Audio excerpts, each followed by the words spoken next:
Yes, that is. But what's funny because imagine a group of people praying for power. Okay, imagine, God, we need your help. The services here in our country, we need power, we need water, we need gas, and that was our needs. And many people was praying for the same. Right. But one day we were thinking, okay, listen what we are praying. And I think that was something deep that God bring in our life.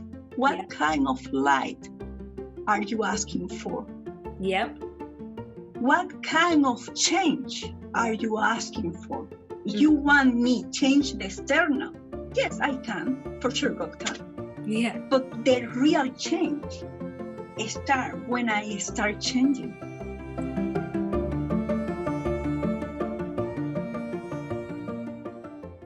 Hey everyone, welcome to another episode of Immigrants of Canada, a show that shares immigrant stories of hope, struggle, victory, and everything in between. I'm your host, Suzette Smith, and today I'm chatting with my friend, Monica Flores. Hi, Monica. Welcome to Immigrants of Canada. Hello, Suzette. How are you? I'm really good. How are you? Good, thank you. It's a pleasure for me to be here. Thank you for the opportunity. So, Monica, just to start, you're from Venezuela. So let's do things a little bit differently. I would like to ask what Venezuela was like right before you moved to Canada. So could you describe the situation a bit there? Yes, I came here 2019 in May 2019. Yeah. In my personal opinion, I think that first month or 5 months that I was in there before I came here was a lot challenge for Venezuelans. Mm-hmm. For only make some reference, about some points. For example, the minimum salary per person was around $7 per month. This is USD? Yes, I will make reference, with American, dollars, Okay. But imagine $7 per month. Oh my gosh. Was the minimum salary. So how do people live off of that? Well, imagine the rate for the poverty rate for that year as well was around 640% of the population. Wow.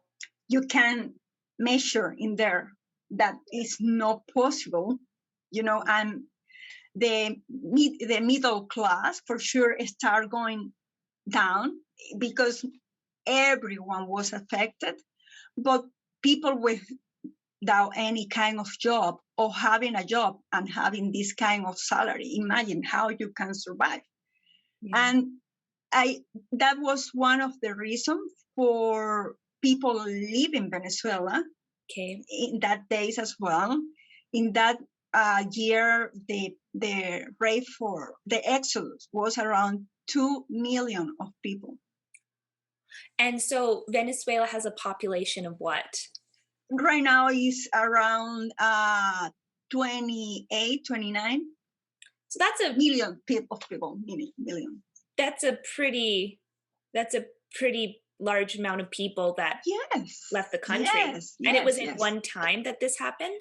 No, that started happening around maybe 2013 was more common, see people, but maybe from 2016 and 17 was like the amount was really high. For every month you was seeing friends, family going live in Venezuela, and no was any doubt for people because they need to help their families, no?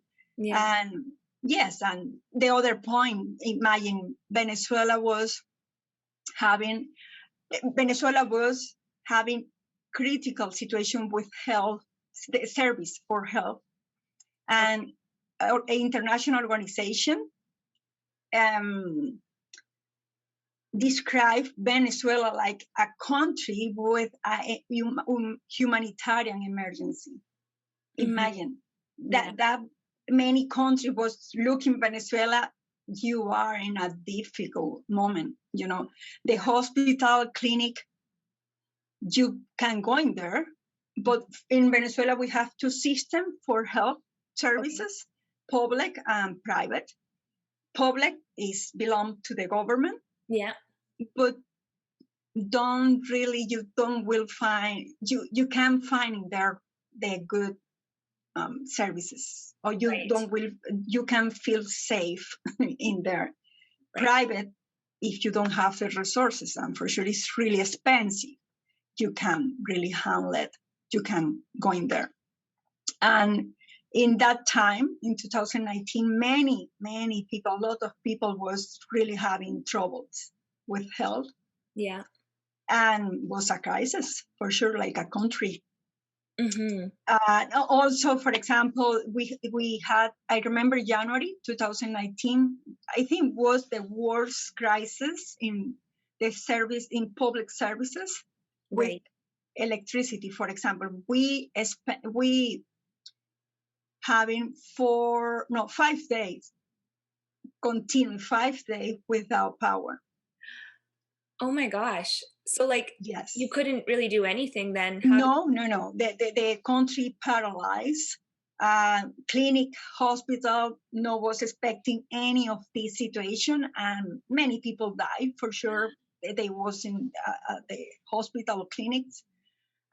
People, families don't have how maintain the food in the correct way, and they lose money in food. They don't have the way to buy again. Imagine.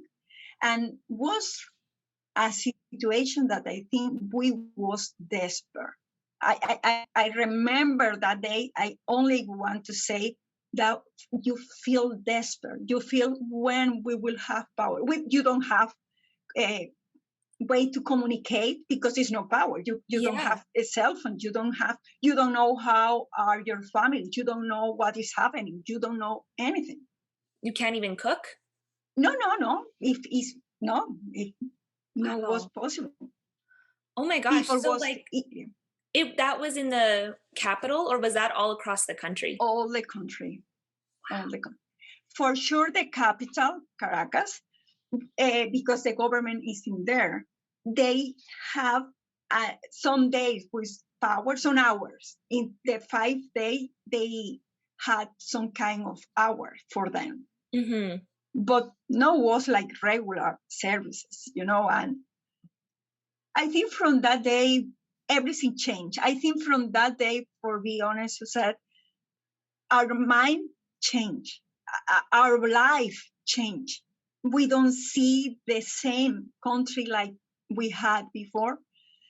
And since that problem happened, we had again the power for us in the country, but no, we don't. We have only service. Like today, they have power, but maybe today they will cut the power for 5 hours. So they ration everything then? Everything, and it's regular life. That is normal life right now for Venezuelans. Oh my God! And it's not easy. It's not easy to live in that condition, for sure. No, absolutely not. Okay. So how did Venezuela get to this point? Could you give like a brief little history lesson and maybe talk about what Venezuela was like before it is the way it is right now? Yes, exactly. Well, maybe I will start how was Venezuela in maybe 30 years ago, 25 years ago. Sure. And I don't know if you know that Venezuela is the largest reserve oil country in all the world. Venezuela has the largest reserve. The largest. Okay. Imagine we are rich, in some ways we having something that you can use for bring income to your country. And for sure, Venezuela did in the best years that we had before. And in that days, for sure, for people was normal having a job, and with that job, your salary is really good. You can save money. You can buy your house. If you save money, you can travel. You can the opportunity to buy a car. Normal life. You feel in that day for sure. You can walk through the street. You can go into many different cities that we have beautiful for visiting. Was a regular, like normal life. And I think many international companies they wanted invest in Venezuela because was a really good nation with a lot developed in the industrial way, and was a lot different options that you can find in Venezuela in that days to invest. You feel that you want being there. You feel that you are in a safe country. No was perfect, but no country's perfect though. No, that is true. Yes, that is true. But you can, have your life, and you may. In my case, I was thinking one day I will leave my country. I want to be here forever. This is a beautiful country. This is, that kind of thinking, and many people I think did the same. And I think I can use the expression, we was really confident in what we had. Right. We was really like enjoying what we had, and we are safe. We are here. We have everything that we need. When the government changed, from that day, for sure, something changed. I cannot say that people knew from the first moment, right? But you can feel something is changing. I think one of the problems that we had was when you was listening the speech that the government was taking with the nation. Yeah. We never was sure what is the future, but we didn't believe that something bad will be happen. Okay, so could you give one example? Yes, for example, they was talking about rumors. That was rumors maybe 20 years ago that you will have some regulation to let you going out of Venezuela. Okay, so authorization to leave the country. Yes, some kind of, or you will have the way to have access to the international currency. Right. And you can travel. If you don't have that access, how you will travel if your currency is not that kind of money? Right. Other rumor was you will have some kind of control in what you will buy when you go into the store. Okay. Say, please, we never will be going in that way. We know that we have the freedom to buy whatever I want if I have the money. Yeah. And I can travel if I save money. We was putting all our confidence and our safety in what I was able to do in that day. Right. In the past. Yeah. We never was thinking we maybe can lose what we have right now. Wow. And then when it happened, what did the general population think? Well, it's really difficult because, like I explained to you, the percentage of poverty right now is really high. Yeah. And the government, the plan of the government had been trying to mark some division between the poor people and the rich people, you know. Right, yeah. And when you put that division, people here, they can see that we can be with the same interest in protect our country and take care about ourselves, because you are different than me. And that division made really difficult to have an agreement. And I found really sad that Venezuelans have that kind of feeling, maybe from the last 10 years. It's really a strong feeling, like if I don't believe in what you believe. Right. You know, and that is sad. We never was like that. And I think it's right now,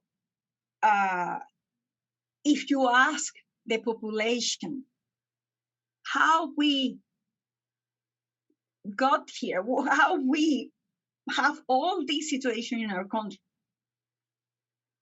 I think many people will say, I never believed that will happen.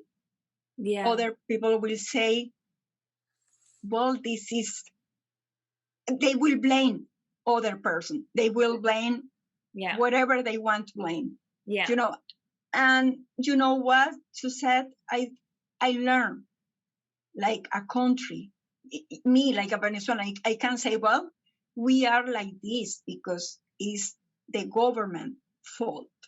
I can say, yeah, it's easy, and I can say with numbers, but I learned, like a Venezuelan, that when we want a country, when we have a dream to live in a country with the good quality life, with the freedom that you want, is not, that don't belong only to the authority. Right. That belong to you as well. And you are responsible for that. Not by the violent way, never. No, like your opinion is the only that have count, but you need to understand that you are responsible about what is your decision for your country. What are you doing for your country? Yeah, right. So it really does fall back onto the people then, the people of the country, because I think you said this when we first met. The government is not a machine. The government is a group of people. Yeah. The country are the people. We're a bunch of people that make up a nation. Yes. So really the onus falls on us as people. That is true. I believe that when we speak about nation, we say, oh, Canada, oh, Venezuela, oh, Mexico, whatever country, but who are the country? Yeah. The country knows the land only. Yeah. The country is really the people that living in there. Yeah. You know, and authority are part of that people. You know, we are living under some kind of authority, and that affect our nation, that affect me, you know, that affect my family, my friend, my future. But I think it's part of the understanding. Sometimes I think we was really comfortable in what we have. And if you was comfortable, you will live in maybe your life, and you don't will having the vision for the future, because you are having your focus in here. You are not putting your focus in there. Right. You told me a really interesting story that I think is just, it's an incredible story. And I think it's super important, though. I kind of heed it as a warning. You had a really interesting word kind of spoken to you personally. So why don't you go ahead and share that word that was given to you 25 years ago? Yes. I remember in the Christian church, maybe 25 years ago, or maybe more, you can hear many times that people was talking, oh, God said that we need to pray for Venezuela. God said that we need to put focus in praying for Venezuela. That kind of message, like 1, 2, 3, and all the time. Yes, we was praying for Venezuela, but was interesting that I found 4 years ago a prayer list from my church that I attended in around 2000. Imagine, 21 years ago, my goodness. How time flies. Yes. And when I opened again the list that was 4 years ago, I was reading that I can't believe what I read. What did you read? 2000. 2000. I remember the list said, the prophetic word said, I calling you, the church, okay? The church say, I calling you to stand up in prayers, okay, in fast, come and intercede and cry out for Venezuela. You need to have unity in the church. And because some difficult moments are coming. Some, I remember maybe 2 different phrases that I remember was, they was saying, you in the street you will have trouble in the street. Yeah. In that day, 2000, was thinking in any of that. They say you will have a limitation for food. You will have limitation for 2000. Okay. So all foretold then. Yeah, but as again, we never.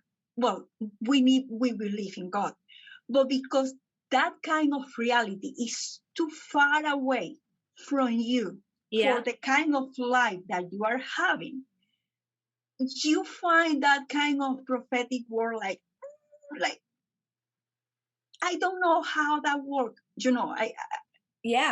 How do you take that, right? Like, how do you even prepare? Yes, and it's not that because we don't believe in the prophetic word. Of course. It was hard to put in place. Yeah. And I remember when I see, because I was living in Venezuela when we have a lot of demonstration on the street, we have conflict, but really, I remember when that happened and how God was saying that 2000. Wow. And I say, how this happened, and how we don't take that and fight, because was only prayer. You say fight, going to fast, intercede, worship, and he was saying, be prepared. Yeah. The situation is coming. Yeah. And for be honest, said when I see that, I say, well, first, regardless, it had been difficult all this season for Venezuela, I think my faith grew up. Because when you know that we have our God, and our God is a faithful God, He has all the power, all the authority, He has all the knowledge about what will happen in the future. Yeah. You will be more prepared to hear what God will say yesterday, today, and tomorrow. Because you have in front of you what God was telling you. Yeah. And what happened, or what is happening. Yeah. Well, yeah. That's honestly incredible. Like, when you told me that the first time, I have to say, like, I did tell some of my family members, like, oh my gosh, this is like what my friend Monica was saying. Like, I think it's so important, to be honest. that as the body of Christ, the Mhm. church needs to be, they need to know how to fight in, they need to know how to fight in these types of times. Mhm. They need to know how to pray and to fast and be able to intercede and take it seriously. Yes. That's the thing I'm really learning right now, is that um especially kind of what's going on in Canada right now, I just, it's so crucial that our church, that the church prays and that we take it seriously too. Mhm. Mhm. That's what I really took from that prophetic word that you spoke, because it's so true. You know, when you, it's just like what you said, you never would have imagined Venezuela coming to the point that it is now. Never. How? No. Right? It was in No. such prosperity before. How could it? And Yes. when you don't experience something like that, it's really hard to imagine Yes. how it could even happen. So it's like, yeah, how do you prepare? And Mhm. then I think it's almost, it almost comes back, it's like we fall into this mode of unbelief and sleepiness almost. It's kind of like we Yes. don't take it Mhm. seriously. Yes. And then when it actually happens, you're like, oh my gosh. Mhm. And so it's such a, that's such a powerful warning, what you said about that. And so is Venezuela in general a Christian nation? Like Mhm. how is Venezuela as a nation in terms of religion? Yeah. In Venezuela, the Catholic Church have been maybe more of the percentage of the population Okay. attending the church, Catholic Church. But for be honest, with all these crises in our country, it's really amazing how Christian churches are growing in the 10 last year like crazy. Like, is you can believe Yeah. how many people are turning to God, like, no, I need to know what is the truth. I Yeah. need to learn. Yeah. And I found that, well, first, I think Venezuela is a nation that they believe in God. Yeah, I can say, yes, they believe in God. Okay. For the Christian church, for sure, is growing up right now more and more. Okay. And I found there is the consequence about, I think in some way we learn that we are obeying God. We need to obey Him. Yeah. And yeah, I found that for sure church was praying a lot for Venezuela. I am not saying that people never did, but it's Right. only that when you have the unity, like if you Yes. say, Monica, is Venezuela right now, having unity and pray and fight for Venezuela? Yes, yes, they are. Yeah. But maybe 20 years ago, yeah, we was praying, but no was like we are in an agreement. Everyone have the agreement. We need to fight for Venezuela. So, in your opinion, what do you think was the stumbling block for Venezuela back 20 years ago? Because you just said that Venezuela was praying, Mm-hmm. but it's not the same intensity and Yes. as it is now, right? Mm-hmm. Mm-hmm. I think God help us to take off our idols. Okay. And how that happened, I told you that we, like a nation, we was having a good kind of quality life 25 years ago, 30 years ago. Yeah. And we was developing that kind of life that where your confident, your safe place is if you have a job, if you have money, if you have family, if you have a good president, if you have blah blah blah, all that. And I can say that for Venezuela, every kind of idol that we was putting for sure, I can say God showed us that we cannot depend of that. Right. That's so good, Monica. That's so good. Yeah. Wow. So I agree completely. It is that comfort. And, it was just like a couple weeks ago now. It was Mother's Day weekend. So yeah, that was a couple weeks ago.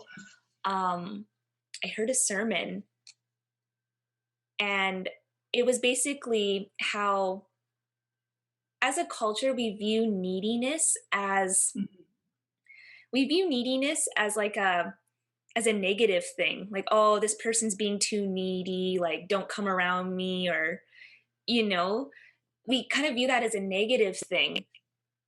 But the thing is, when it comes to God, we have to be needy and we have to depend on him. And one of the points that this pastor made, it resonated with me so much, and I thought that is so true. Basically, it's unhealthy if you think that you're doing fine and you don't need anything. It's unhealthy. Good point. Actually, like, that's an unhealthy place to be. It's actually healthier to be needy and recognize, like, oh, I need this, and cry out to God for that. Because she said, when you're in that place of thinking that you're fine and you don't need anything, it's easy to fall into complacency. It's easy to think that it's easy to become self-reliant. It's like, I don't want to say it's a type of pride, but you think you're fine. You don't need anything. And the truth is, you do need God. Yes. And it's that comfort. It's idols and all of that. So you think you're comfortable and you think, I'm doing great. Yes. But are you? Are you really? That is a good question. Yes. Yeah. And I've even heard it from immigrants and non-immigrants alike. Western culture is too comfortable. We don't know how to be uncomfortable. Yes. And, maybe the first few times I heard that, I was kind of like, kind of like, that's a sore spot. Yeah. But I actually really agree with that, because when I open my eyes and I look around just at our Western culture in general, not just Canada, but we live a very comfortable life. And we fall into that sleepiness. We fall into the lukewarmness. Yeah. We fall into this belief that, we're fine. We don't need anything. We got it.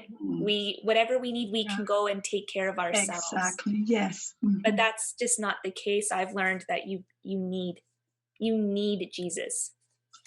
Yes, and he wants to be needed. He wants you to need him. Yes. Yeah. He put in our heart that we need him, for sure. Exactly. I agree with you, Suzette, for sure. 100%. Yeah. And so at the beginning, when we kind of went into, I asked you about the prophetic word, I was curious about what your testimony is in how you came to Jesus. Do you mind briefly sharing? Oh, for sure. Really nice. Well, I think it was around when I was 18 years old. Okay. It was really interesting. I was living in my maternal grandmother's house with my family.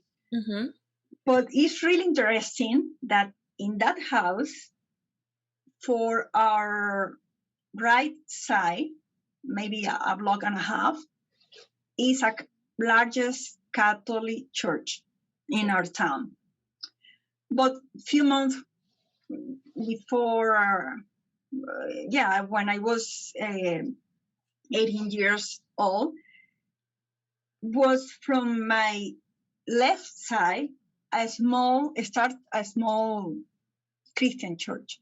Okay. Just by the left side of my grandmother's house. Okay. Say, okay, it's interesting, And my bedroom was exactly facing the right next to the Christian church. Yeah. In that days, remember, I was was attending Catholic Church. Right, because And you said Venezuela is primarily Catholic nation. yes, and my family was Catholic for sure. Okay.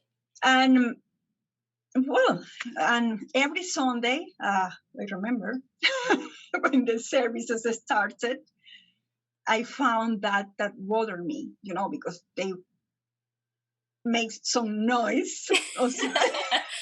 For what reason they are woke me up, But it's funny now, but in that day, I say, why? I can't believe that people. But no, it was too long.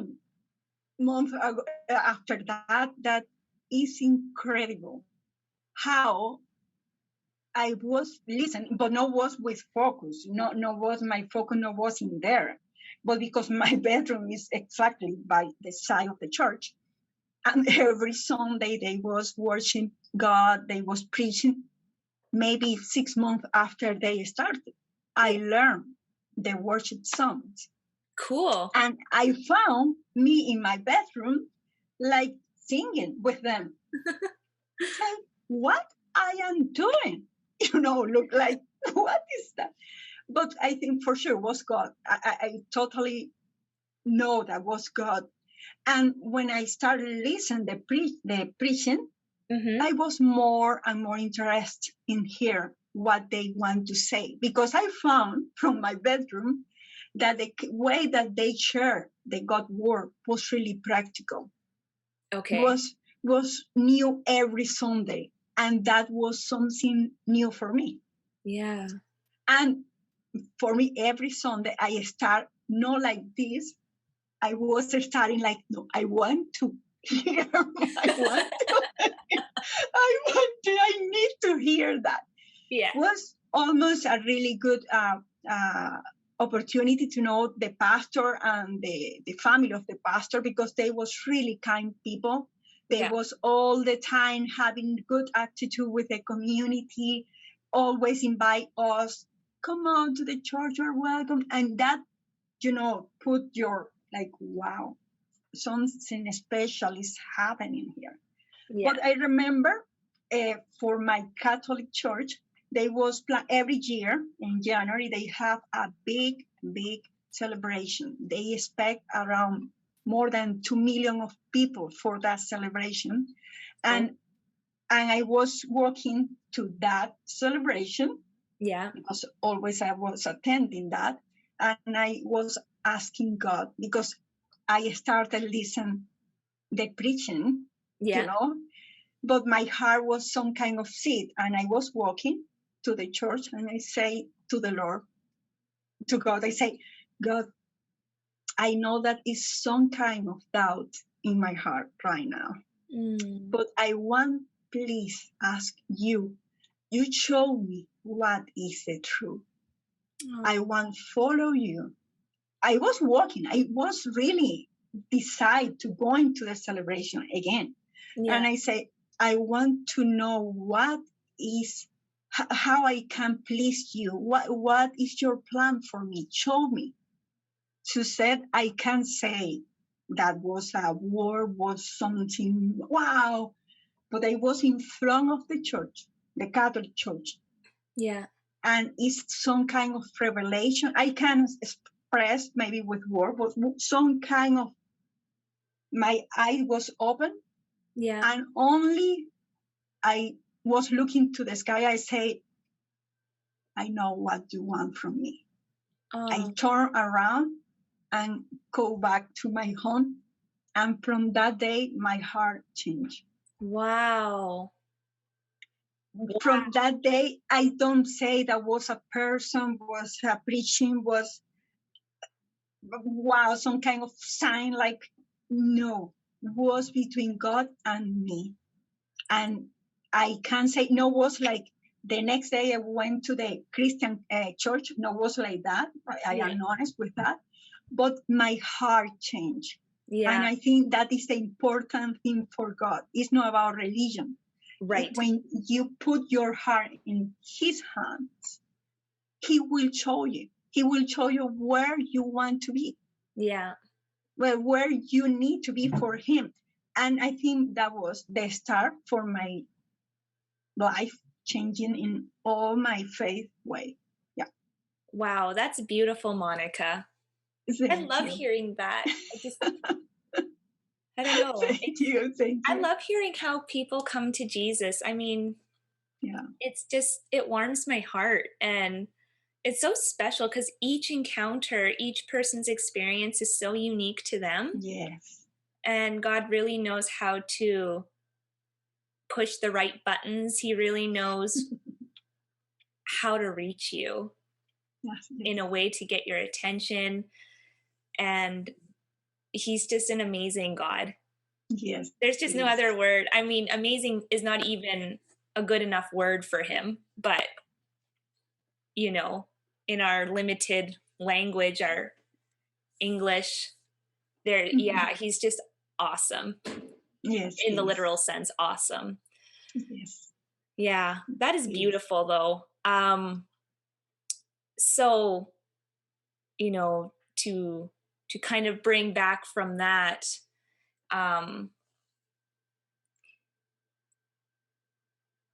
you said that, coming back to Venezuela, you said that there's a lot of people are unified now. Mm-hmm. Their faith has been renewed. And I remember at the beginning of the interview, you said that people, it's like through the, I'm trying to recall exactly what you said. I can't, but basically what I got was your faith was strengthened in the hard seasons, especially in Venezuela, because Venezuela is going through a tough time right now, a crisis, we could even call it. And, you know, you said that your faith was kind of, it grows in these hard seasons. Do you think that it's the same for the church in Venezuela as well, and that's why everyone's so unified? Yes, I believe that. Yes, I maybe I can share a testimony with you. I remember 2017 was maybe one of the worst conflict on the street in many cities of Venezuela, but in my city was one of the big problems on the street. And the area where I was living for that time was one of the area that the rumors was telling us that many people, bad people, you know, are coming to against us. And I can explain the feeling having your family in there, having kids, having all people in there. And you know that is true in your country because that happened before. You know, we had the situation 2014, and I was in there as well. And that was horrible feeling. Is they bring different kind of police and fight with the people that was expressing that they are expressed that they are not agree with the government. So protesters then. And they was really hard time. It's not like easy, like, oh, okay, we don't like this government. And no, that is a conflict. Not because we want that, but they don't want us. Right. So just so it's clear, basically in the street there was protests going on because the people were not in agreement with the government. The government sent military. Would it be military or police? Right now they use both. Okay, so some sort of military or police, they sent them, and there was a big clash. And would it be safe to say the word riot? Like a riot kind of broke out, like a fight in that way? Yeah, in some way, yes. For me, like in 2017, I remember all the community where we live. We was living in a building. And was 4 buildings together, you know, the same area. And all the neighbors, we was working, imagine this, really fast, like crazy, all putting some kind of protection around the building. Oh my gosh, yeah. You need to bring whatever you have in your house to protect the buildings. You need to bring whatever. If you have whatever that help for that, and we was scared that was something big that day. And I remember my auntie, she was the first Christian in my family, and she's living in the same building. Yeah. And she say, well, Monica, what more we can do it here? And I say, I know what we need to do. We need to go into we call condominium president. Is the person that is in charge about the 4 building to take decision for the areas, for the best administration for the buildings. We call like a landlord. Yeah, maybe yes, that is yes. And say we need to go in with him and talk that we are putting protection around us, but if we don't pray, right, what we are doing, and they are not Christian, okay? They are not Christian. And my auntie said, okay, we can go. Yeah. We went to there and said, well, you allow us to invite all the neighbors to pray for God protection. Yeah. Say, yes, do it. Well, for be short in the history, we prayed that day. Many neighbors came to the meeting, but from that day until 2019, because 2019 many different ways changed in Venezuela. Yeah. We opened a pray group in the community. We was praying every day for a community with neighbors. They are different, Catholic, Christian, whatever. Yeah. They went every day for pray. Yeah. For Venezuela, for the community, for our president, for our families. Yeah. And that is happening right now in Venezuela in many communities in all the country. And I think this is the way that God is helping us through this situation. We was praying one time for light and order. Yeah. Because you didn't have... But in the spiritual ways, you said, we was with light and order. You know what? What that point you said, one lady in the prayer meeting said, we need power, we need electricity, we need to pray for that. She was making that point. In the physical, and we say, yes, and we say, yes, we need that.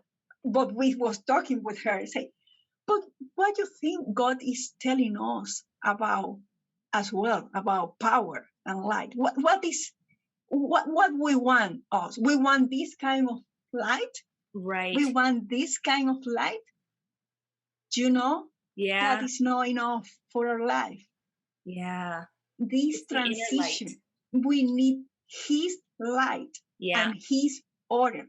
But when we pray in that way, for sure He will work in a deep way, and that start with us.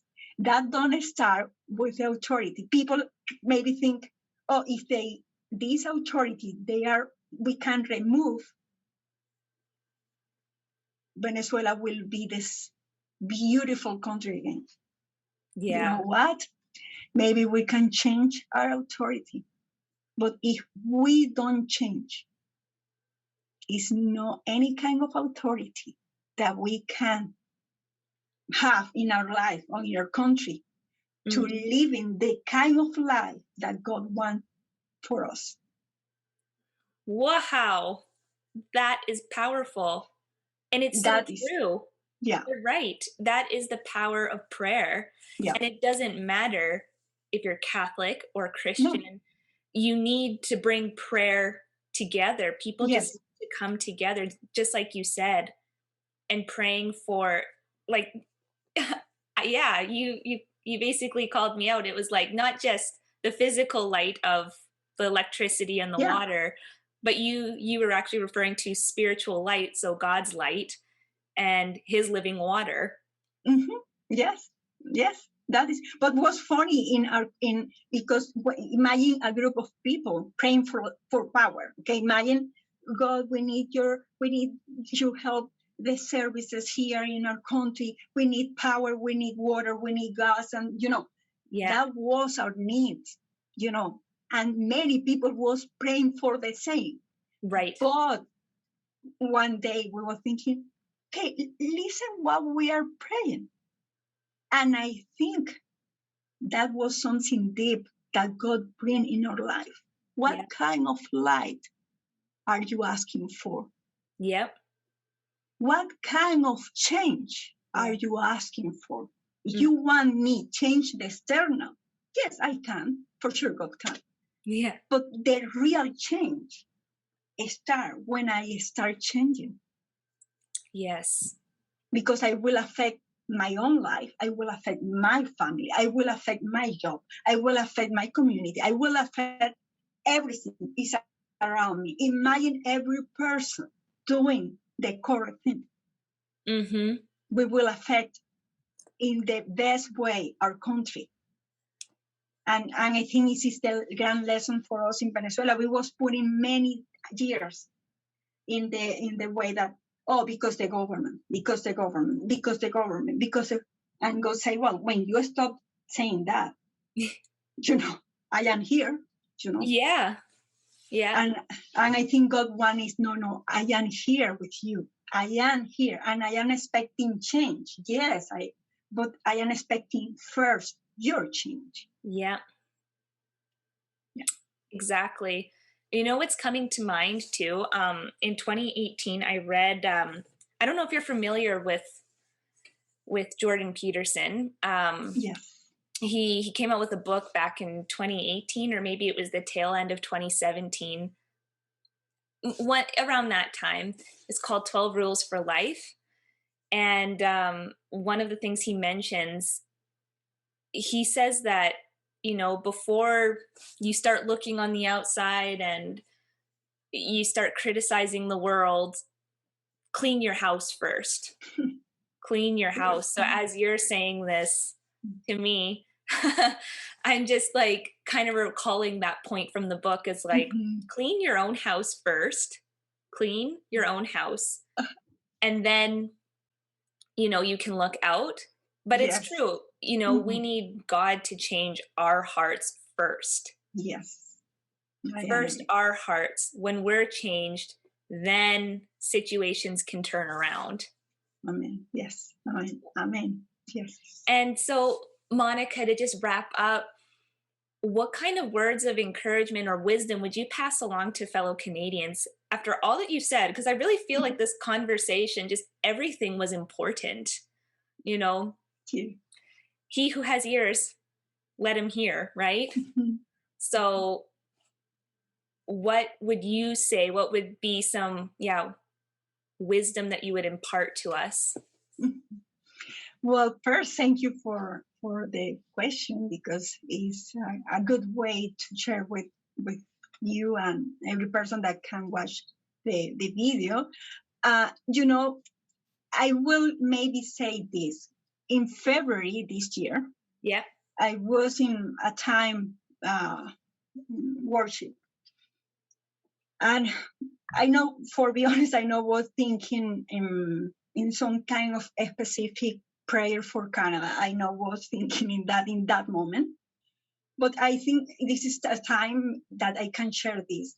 And when I was in that time of worship, I, like in a second, came to my mind like Canada, put in, like a vision like Canada, but was like, and I saw Canada like a beautiful land created by God with, like, I don't know how put in English, but I received a vision like a pure land, like a beautiful, like genuine land. Yeah.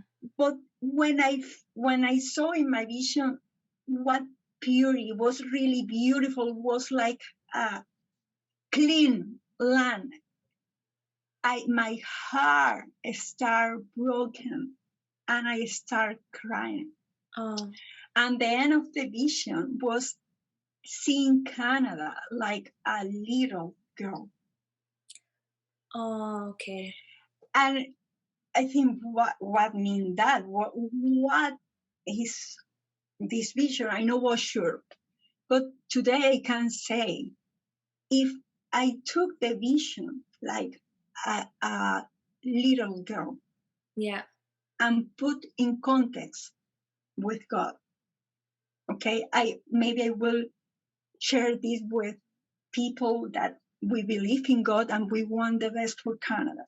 Yeah. I think Canada, like a little girl, needs first her father. Okay.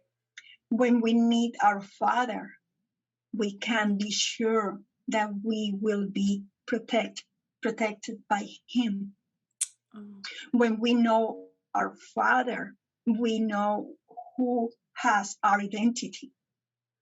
Yeah. And I think that is so important for every country. We have our identity in God. We have like his creation. We need him. We was talking before. But Canada, like a blessed country, because I really found Canada that is a blessed country. It's a beautiful country. Yeah. But as well, is I believe in my heart that the vision is come from God, because after all my experience with Venezuela, regardless, Venezuela is not maybe with the same quality of life that Canada has been. Right. I am sensitive to see what you have. Yeah. You know, like a country. Yeah. What is in your people heart. And I would like to say that Canada needs the Father. Yes. More and more. We need to pray that we can come to him more and more like a nation. We need him because we need our identity like a nation, like a part of this nation. We need our Father because we need to feel safe again. Yeah. And only the safe place is with him. Yeah. You know, and the other part is that I think God put in our hands his child, his little girl. Yeah. And he shared with us because he can trust in us.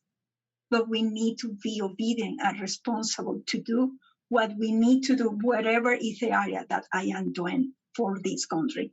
Like an immigrant, maybe in my mind can see, well, what can I do for Canada, like an immigrant? I start only in this country 2 years ago.